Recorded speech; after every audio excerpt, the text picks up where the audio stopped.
Hey guys, Evol here. Going to do a quick demonstration on the OMF scalar wheel from Vanquish. This wheel is extremely easy to do a tire change on, so I'm just going to do a quick little time demo here with no cuts so you can see just how easy it is to do. So let's check it out.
Alright, so there you have it, just under 2 minutes. I'm sure you guys with more nimble fingers than mine can probably do it a lot faster, but I just wanted to give you guys just a real world example of how easy it is to do.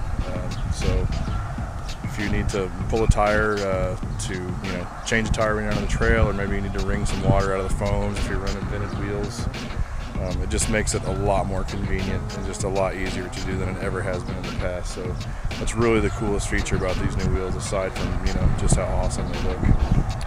So anyway, that's it. We'll catch you on the next one. Thanks for watching.